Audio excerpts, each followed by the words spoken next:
महिला कांग्रेस की पूर्व राष्ट्रीय अध्यक्ष नेटा डिसूजा ने मोदी सरकार की अग्निपथ योजना पर हमला बोला है।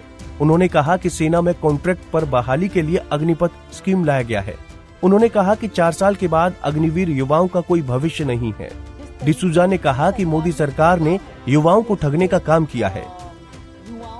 देखिए, आप सभी को पता है कि यूनियन कैबिनेट ने 14 जून 2022 को ये अग्निपथ एक अट्रैक्टिव स्कीम जो इस सरकार को लगता है बहुत अट्रैक्टिव है, आर्म फोर्स को भी, जो हमारे देश के जवान जो है उनको सिर्फ 4 साल की अग्निवीर बना के उनको फील्ड पे उतारने का जो उन्होंने सोचा है, ये सरासर देश के जो आर्म फोर्सेस है और साथ ही साथ देश के युवा हैं, उन युवाओं के साथ अन्याय है जो देश में अपनी सेवाएं देना चाहते हैं, जो देश में के लिए अपना जान तक न्यौछावर करना चाहते हैं, देश में आर्म फोर्सेस में सेवा देना चाहते हैं। अपने करीबन 1,50,000 1,50,000 युवाएं जो हैं वो पिछले 2 साल में वो वंचित रहे हैं। उनको आर्मी में उनका भर्ती नहीं हुआ। उन्होंने अपना फीस भी भर दिया। सरकार ने 100 करोड़ रुपया तो कमा लिया,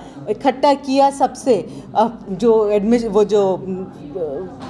फीस के माध्यम से, और बार बार एग्जामिनेशन को रद्द करवा के वगैरह जिस तरीके से सरकार ने ठगा है देश के युवाओं को, उनको आर्मी में भर्ती नहीं मिल रहा है। और ये नया स्कीम जो लॉन्च किया, और ये स्कीम जो है इसमें सिर्फ 4 साल के लिए अग्निवीर बना के, सिर्फ 4 साल के लिए, वो 4 साल ऐसे लग रहा है जैसे कि अब जो हमारे देश में जो आर्म फोर्सेस भी है उसमें भी कॉन्ट्रैक्ट बेसिस चल गया।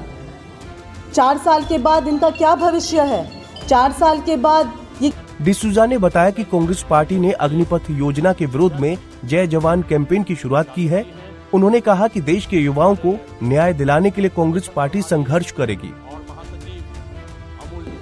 4 साल और इनका जो सैलरी भी है, उनका जो वेतन है वो आम सैनिकों से आधा है, आधा से भी कम है। उनको 21,000 मिल रहा है। एक आम जो सैनिक जो भर्ती होता है उनको 45,000 मिल रहा है, और उन सभी चीज़ों से वंचित रखा जाएगा। नो मेडिकल अलाउंस, नो, उनके लिए कोई मेडिकल अलाउंस नहीं, कोई कैंटीन के जो उनको बेनिफिट्स मिलता है वो कुछ नहीं। और साथ ही साथ अगर कोई अग्निवीर जो है वो शहीद हो तो ना उनके परिवार ना किसी को कुछ मिलेगा। तो भारत जोड़ो न्याय यात्रा के दौरान राहुल गांधी जी ने और कांग्रेस पार्टी ने देश के इन युवाओं के लिए हमने जो जय जवान अभियान शुरू किया है, और इस अभियान में हमारे 2 मांगे हैं, 2 अहम मांगे हैं। एक तो ये जो 1.5 लाख के करीब जो नौकरियां हैं जो गई है, वो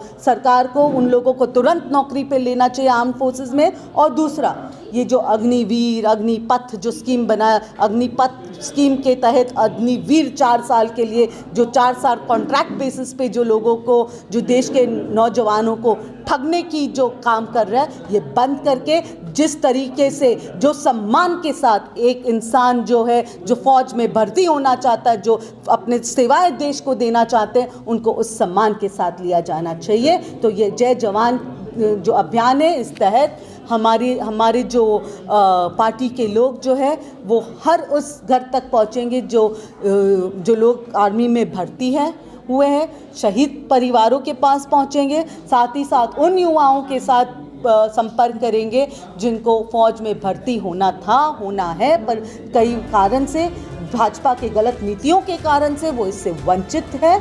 तो इस माध्यम से ये लोग संपर्क अभियान शुरू करेंगे। जय जवान कैंपेन के तहत अग्निपथ योजना के विरोध में देश के युवाओं से कांग्रेस ने समर्थन मांगा है। हालांकि ये साफ है कि देश के युवा अग्निवीर स्कीम से खुश नहीं हैं।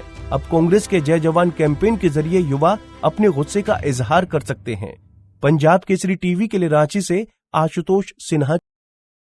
हमसे जुड़े रहने के लिए हमारे YouTube चैनल को सब्सक्राइब करें और नई वीडियो की नोटिफिकेशन के लिए बेल आइकॉन को दबाएं।